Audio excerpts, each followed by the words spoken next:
Arlington Station.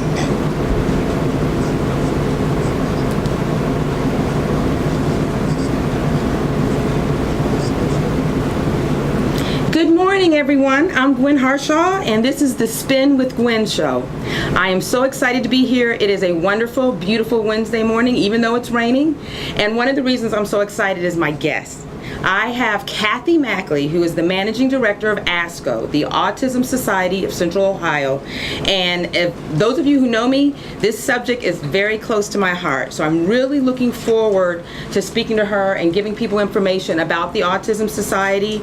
And hopefully some of you can join in and follow us on Facebook, on my Facebook page, Gwen Harshaw /Facebook. And you can even call in with questions at 614-824-2139. Before we get started, I want to talk about one of our sponsors real quickly, Royal Property. They are a wonderful company, and it's a full-service real estate company. They offer a wide variety of services. They help first-time home buyers navigate the tricky real estate and mortgage process. They help with real estate counseling, where they can help current real estate owners evaluate their current properties and consult them in finding the best solution for long-term gain. They also help home buyers, where they offer first-time home buyers and others the help they need in securing their future home and assist with the pre-qualification process, along with rehab and renovation help. They have spent years creating a contractors network that is able to provide property renovation services of various levels. They can also assist in total property rehabilitation. So for all your home buying and renovation needs, please go ahead and call 614-859-7542 or visit their website at www.royalpropertyent.com. Royal Property Enterprises. Again, they're very, very helpful. So now we're back speaking with Kathy. So I'd like to start out just asking you a few questions about you. How did you get involved with the autism community to begin with? My third born child, a son, had a speech delay when he was very young, and we took him to try and get a diagnosis to find some help. And we were told basically that we were over anxious parents and just to wait, he would outgrow it. He didn't. In fact, it got worse. And finally, when he was 5 years old, he was diagnosed with autism. That was 22 years ago, and there was nothing in Columbus. They basically gave us a diagnosis and said, go and figure out how to deal with this. Wow. I am very familiar with that situation, and I'm excited that you didn't listen to them and you went ahead and forged ahead and helped your son and many other people. So you've been the managing director or been involved with ASCO for how long? Ever since my son's diagnosis. This week after the diagnosis, we found the Autism Society support group, which met once a month, and the rest is history. We've been active in the Autism Society since then. That is wonderful. I was mentioning this a little bit earlier that that just touches my heart. I could almost cry because my son is 23 years old. So you were involved with that before my son was even born. And I mean, it's helped. There have been so many changes in society, so I'm Yes. very, very grateful, and I want to let people know more about ASCO. What would you say is the main mission of the Autism Society of Central Ohio? Well, our mission is to improve the lives of all affected by autism, and that includes families, that includes caregivers, that includes therapists, doctors, whatever. What can we do to help you on this journey? That's true. You're also involved with Special Olympics. I am. My son has been involved in Worthington Special Olympics since he was 8 years old. I think it's the best free occupational therapy available. It's a fabulous program. He's made many friends, had many social contacts, and in fact, I credit the lessons he learned in Special Olympics with allowing him to letter in cross country in his high school. That is amazing. I have a similar experience. My son was involved with Gahanna Special Olympics for a number of years, and I think it was incremental, but there were so many advantages. He learned so many social skills, and I'm very, very grateful. And you mentioned something very important. It's free. Yes. And it's throughout the United States, throughout Central Ohio, and Throughout the world. throughout the world, and it's an amazing event. Going back to the autism, how would you define what the hallmark things that say someone may have autism or be on the spectrum? I think autism is primarily a disability involving communication and social interaction. So if you notice abnormalities in the development of communication or the development of social skills, those to me are the highlights. It can be as young as an infant who doesn't make eye contact, doesn't smile, is happy to turn his back on you and sit on the floor and play with a toy without interacting with an adult. Or I appreciate that description because a lot of people talk about that and they use the word complications with communication and socialization. And that's a very good description because it kind of encompasses most of the issues. But I like the word complications as opposed to sometimes people say deficits because the spectrum is so broad, and there's even something called splinter skills where some individuals with autism, they have a deficit or they have a complication, but they can also have gifts where they can be exceedingly gifted in certain areas while they have these other struggles. So you want to be careful when you're looking at your child or even young adult, and if you're wondering, just because they may be gifted, that doesn't mean that there isn't something else they're struggling with. And I hate the term splinter skills because I think it implies that they're not talents, they're not gifts. They kind of play them down as something that's just an accident rather than something that is to be celebrated and utilized, and which may in fact enrich not only the life of the individual but those around him. I so agree. I'm going to keep that in mind because I have used the term. I didn't think about it like that, but that's very, very important because we're all part of the human family and we all have gifts and things, and you just don't know. And we never know with young children or babies what those gifts may turn into. So we need to keep an open mind. So thank you very much for that new observation. You said it can start as young as infancy. Yes. What age do most people notice changes that might be related to the spectrum? Well, there's actually some research where some psychologists can notice as young as 10 or 11 months in terms of where babies focus when their mothers are talking to them. I really think by the time they're 2 to 3 years old, most of them are manifesting pretty clearly. There are some subtle things that can be diagnosed earlier. Okay. I'm sure you probably agree with this. One of the reasons we're talking about those early signs is that early intervention is so important. It can make such a difference in their development of skills. Just like all children, having early intervention, early education is just very, very important. You mentioned how the doctors didn't really take your concerns seriously. Yes, I think, back in the 1990s, autism wasn't in the forefront. Pediatricians didn't routinely screen for autism the way they do now. And it was just not thought that somebody could be mildly autistic, I think is. If you were autistic, you were hand flapping and you weren't talking at all and you weren't at all social. So they were looking for the severe cases and they weren't really looking for the more subtle cases. So, well, I'm glad that's changed. And the irony of that is it's so common. It's just, and no one really knows why.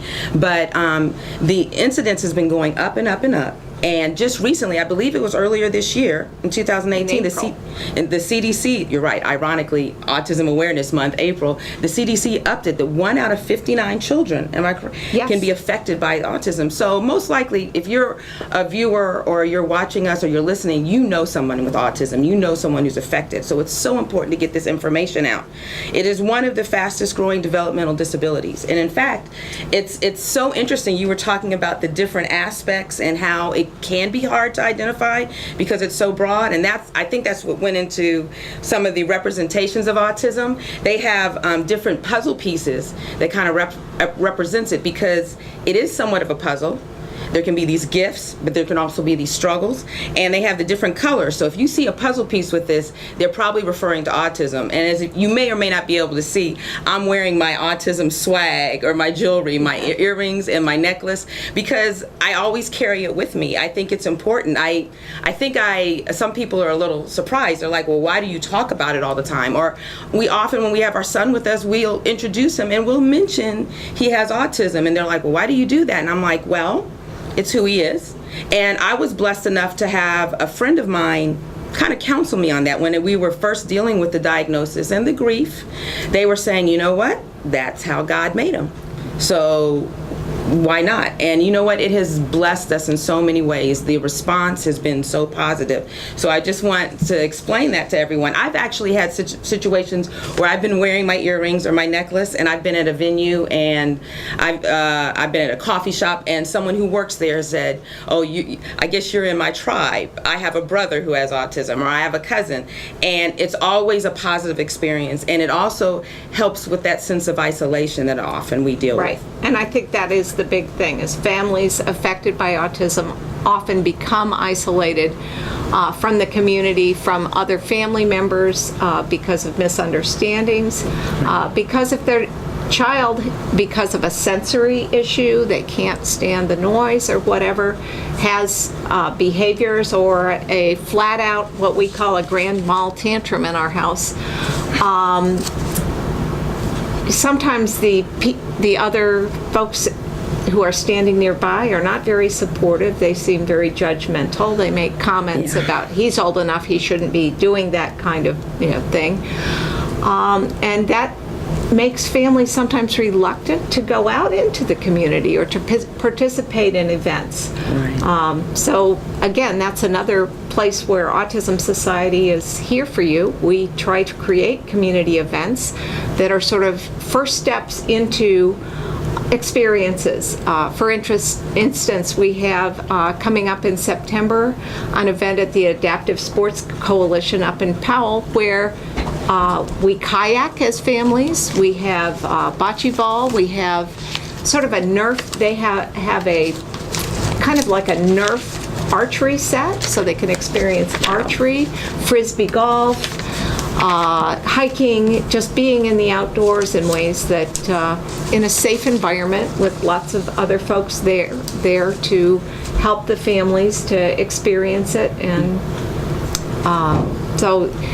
and it's our hope that the families and the individuals find something they love to do that then they can expand on and become more and more integrated into the community. That is wonderful. That's one of the things I truly admire about the Autism Society. They're very grassroots in a sense, and they do a lot. I mean, there's political activity and other things, but they really try to think about those things that fall through the gap. And what I mean by that, what makes a fulfilling life? It's social interaction, it's community connection, and both of us and a number of other people have a lot of events, things that I don't think people would normally think of. For example, do you have the events where the families can come out and get a family portrait? Yes. And people wouldn't think of that. That's something that's so typical of most families, but with the behavior issues and the sensory issues that come along. So we set up situations where the photographer is very familiar, and you can probably tell more about it than I do. Well, I think most families will understand how high stress it is to get that formal portrait. I don't think, there are two of my own brothers that I don't think we ever got a picture of them smiling as a child because they hated the whole process. Now, these are neurotypical children. Imagine what it's like for the child with the disability who can't express that verbally, and it's a very unfamiliar setting, which is difficult for our folks.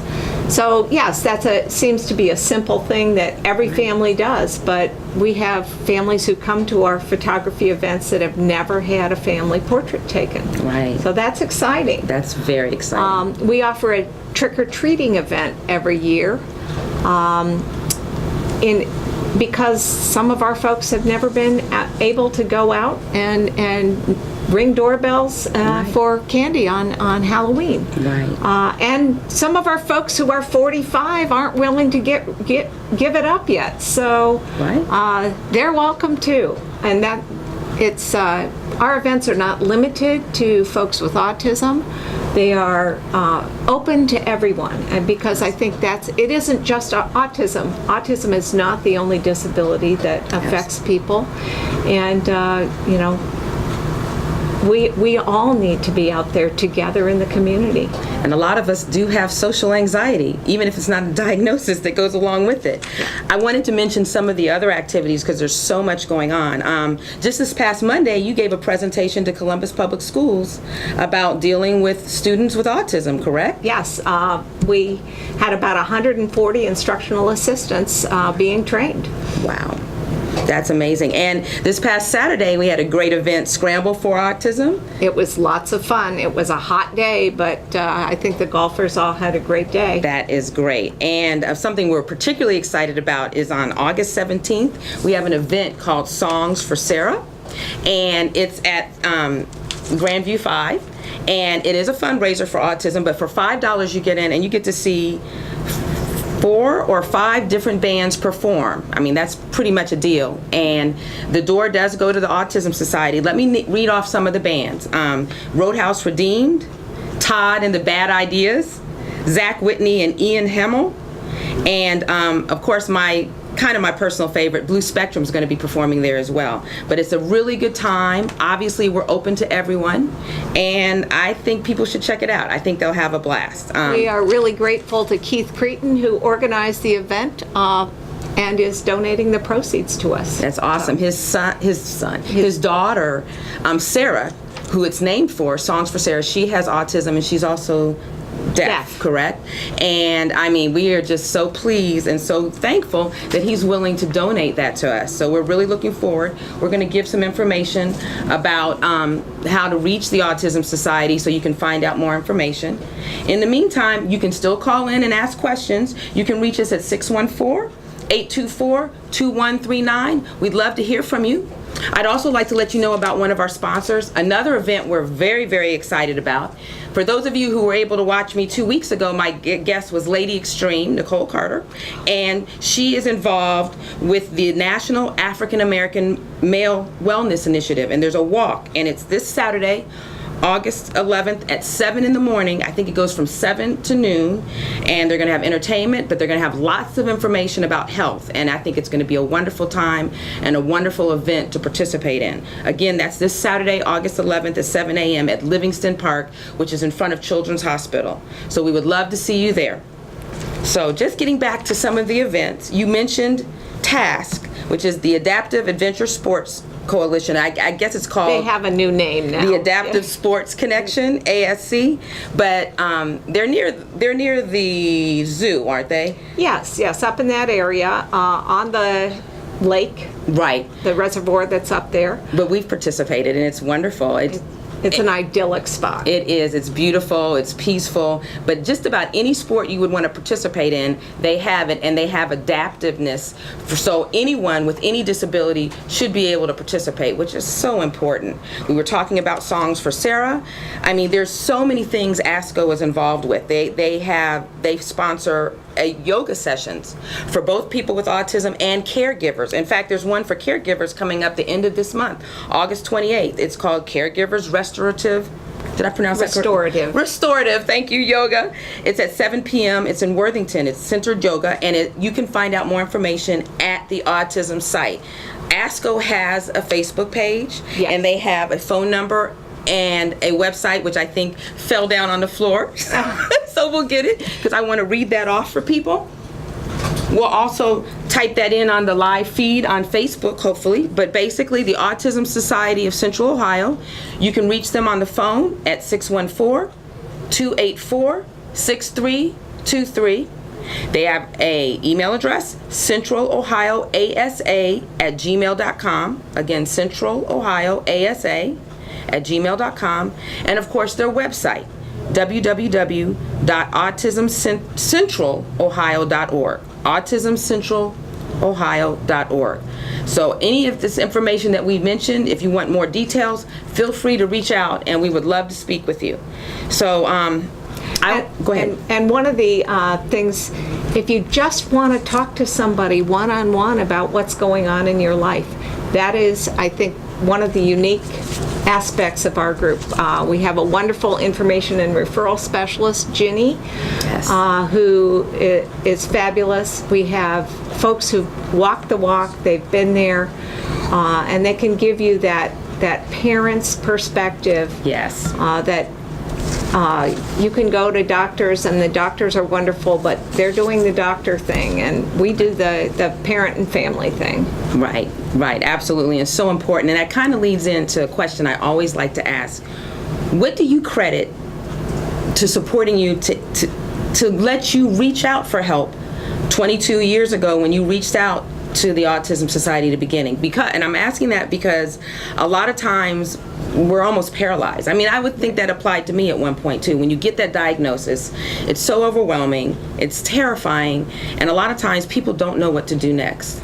Well, I'm sort of from the background. My father was a professor. If we wanted something, we went and found a book about it. We read about it, and there was no internet. There was no back then, and so I went to the library, within the first 24 hours after the diagnosis to find information, and there was virtually nothing. Right. There were just a couple of books I was able to get on interlibrary loan. So at that point, you don't have my normal go-to information source. And at Nysonger, where he was diagnosed, they had handed me information about the Autism Society Central Ohio support meetings, which then were on Thursday nights, once a month. And I went and I met a woman who had a daughter who was several years older than my son, who turned out lived 2.5 blocks away from me. Oh, wow. Became fast friends, and she was a mentor. And through that group, I met other people with older children, and managed, over time to build that support group of folks who were walking the same journey, maybe in a different place in the path. Right. And that has inspired me to provide that same sort of mentorship to families that are just starting the journey. That's wonderful. Speaking of the mentorship, what do you tell families that you first meet who are suspecting their child might have a disability? Go and get it checked out. The longer you deny the possibility and think, oh, they'll outgrow it, the longer you put off them getting therapy. Exactly. And Right. That it's so important. I know people are scared of it. I mean, people do that with a host of medical issues. They don't want to know, but you can't help yourself if you don't get that information. Exactly. Then once they get the disability, they get the diagnosis,